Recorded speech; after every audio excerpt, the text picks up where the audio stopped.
trailer. It was like I forget what it was called, like deer slut pickle juice thingy or whatever. No, remember they called it the Cuban pickle crisis. The Cuban pickle crisis. See, I was right there.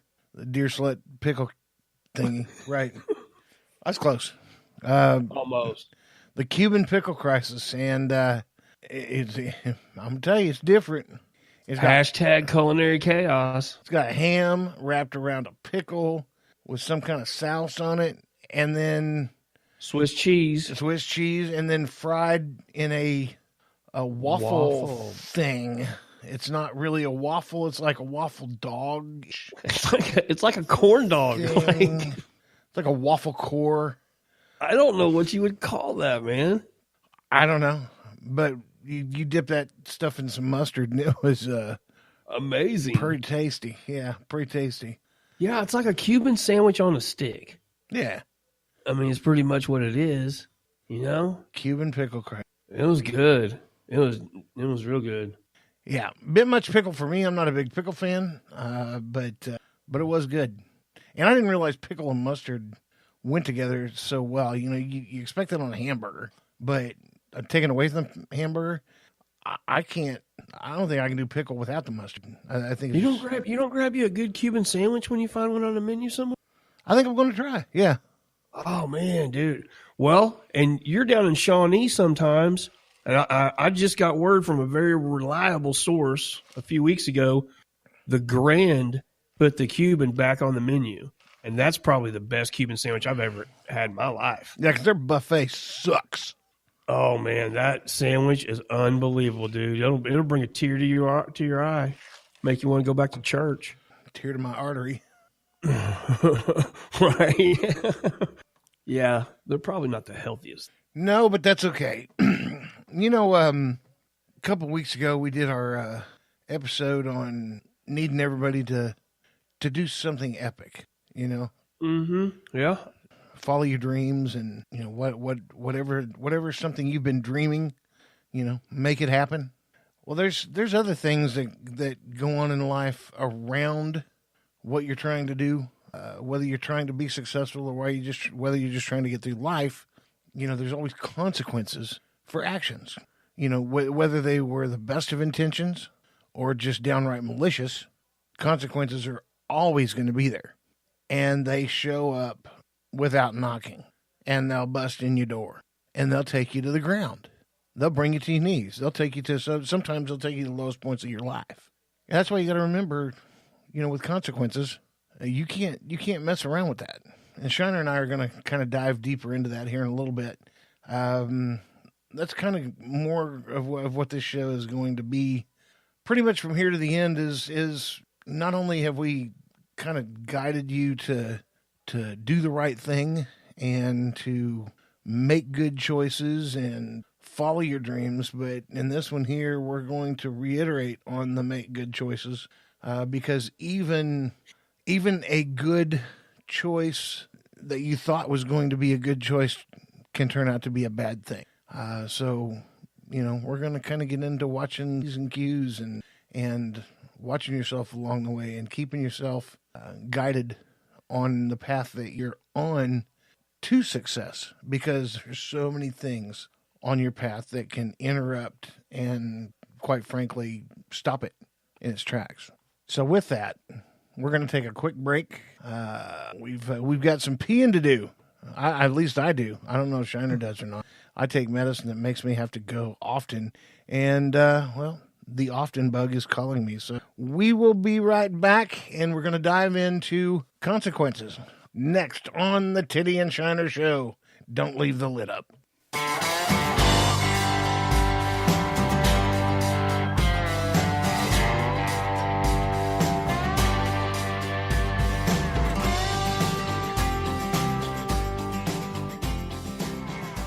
We are back.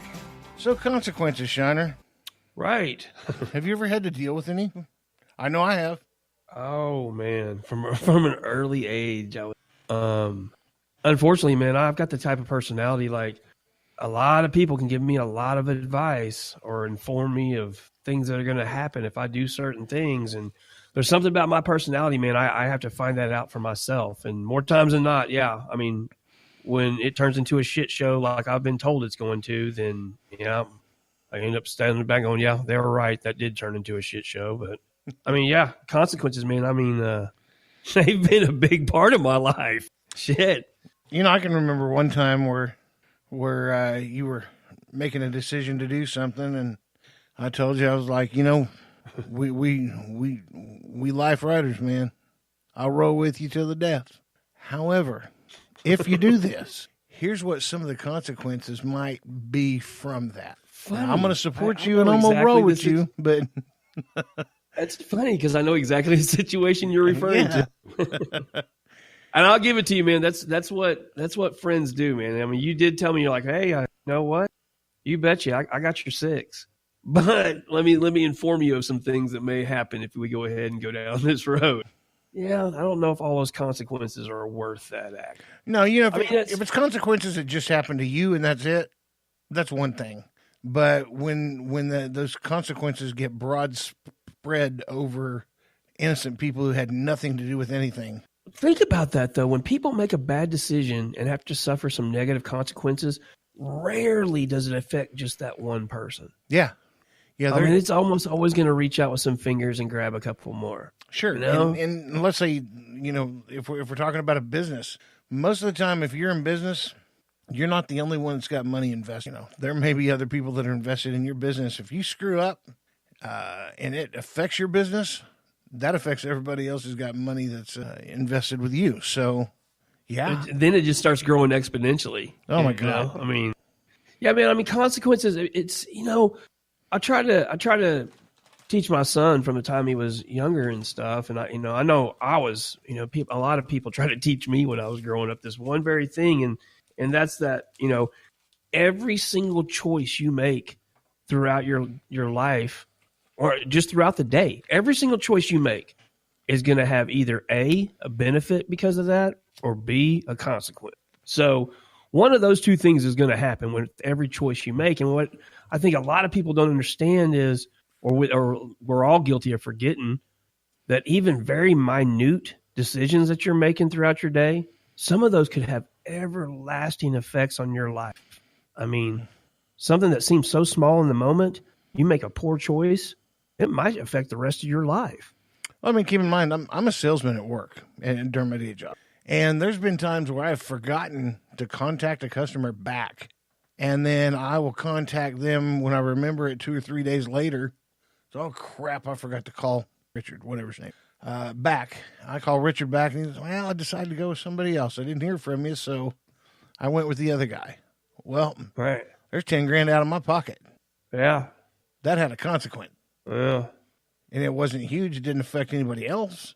Well, actually, it did, because the company that I work for also didn't get to make the profit from that. So, yeah, it did. It affected other people other than myself.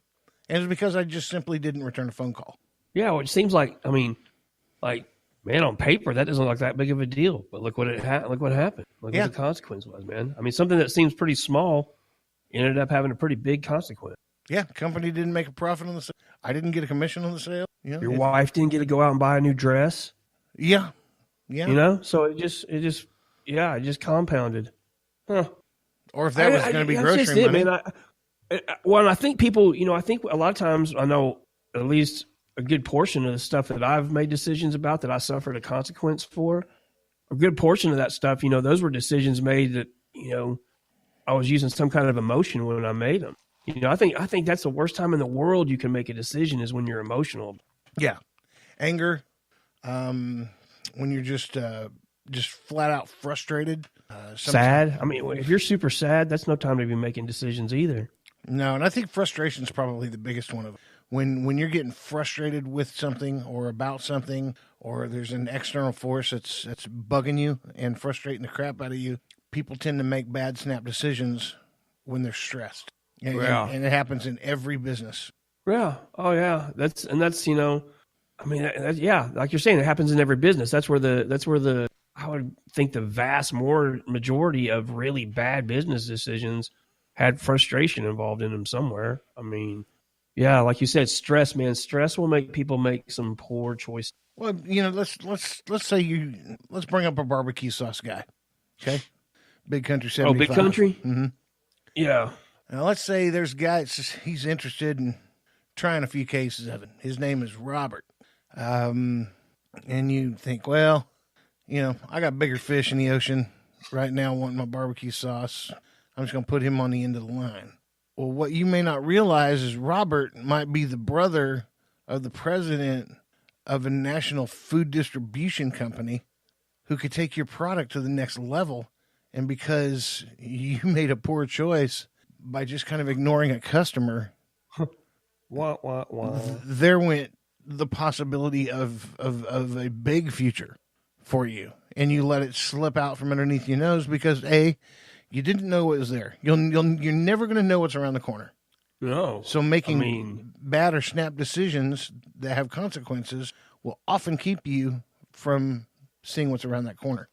I don't think that's just business, man. I think that's it's life. Pretty. Yeah, I was going to say it kind of encompasses all parts of your life, man. Because snap decisions, man, I rarely see those work out well for people. I mean, sure, every now and then you see somebody pull one and they score some kind of cool benefit from it.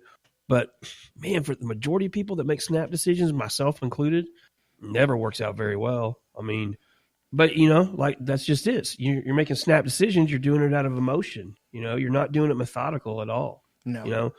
It took me a long time, man. I mean, I was into my 40s before I realized, life goes a little bit easier if you do things a little bit more methodical, and kind of think about your actions could have these consequences. If I do this, this could happen, that could happen. Like you start looking out ahead instead of just at the end of your nose, which I used to be real bad about, and start trying to use some sense when you make some of these decisions, man. It kind of smooths your life. I mean, I know I'm not perfect. I still find myself in situations I'll make emotional decisions sometimes, and they usually bite me in the ass, and I have to pay the price for them. But I know the times I try to be methodical about things in my life, look ahead at the consequences of my actions. If things go to shit, I mean, things roll a little bit smoother for me than when I'm doing the opposite. You know what I mean? Yeah. And sometimes you can make bad enough decisions that not only does it affect everybody else in a bad way, but could affect your family. You just make one poor judgment, like I've got to get this order finished. I've got to get this order out. I don't have any help. I've been up for 24 hours and I need to finish it. Let me just I got some cocaine. Let me try that. Well, guess what? On your drive home from finishing up that order, you get pulled over, and now you're going in for DUI because the police officer thinks you're under the influence of something, even though you haven't been drinking. Well, there you go, Mr. Cocaine. How's that going to help your business? How's it going to help your family? How much is that going to cost you out of your pocket? If you're a super small business, I think you just pretty much just about ruined it because you made a poor choice. Yeah, I mean, that's just it, man. It seems so simple. Of course you look down the road and see what the fruits of your decisions are going to be. If you don't like them, don't do it. But I mean, if it was that simple, people wouldn't be struggling like they do sometimes. I mean, I don't know, man. It's something I still. I mean, every day I get up, think about at some point I got to in my mind run through like, okay, I got to be pretty conscious of my decisions and my choices today. Exactly. I try as hard as I can to make decisions and choose things that aren't going to make my life a little bit tougher, and damn sure not the people around me's life any tougher. I think that's a huge problem in the country right now, though. People don't understand consequences. People want to they just want to make crazy, wild decisions without putting any thought into it. And then when there's some consequences to deal with, they want to blame everything else around them so they don't have to suffer consequences. I think that's a huge problem right now. I totally agree. And I mean, you can look at it from some of the political fronts. You just about every aspect of life. Antifa. Yeah, that's kind of like, that's their MO, I mean, but you see, like, I don't, and I'm not, man, I'm not going to call anybody out, but I mean, we've all done it. We've all been in public and there's that kid in the grocery store that you just want to kick like a soccer ball because he's being a little asshole. and their parents are trying to use reason with this little kid that's just got so much emotion bound up inside of him. He doesn't know what to do with it. So he's just acting like a little fool. Mm-hmm. And you got these parents that aren't giving this kid any consequences for behaving that way. And I'm like, man, my mom would have bought something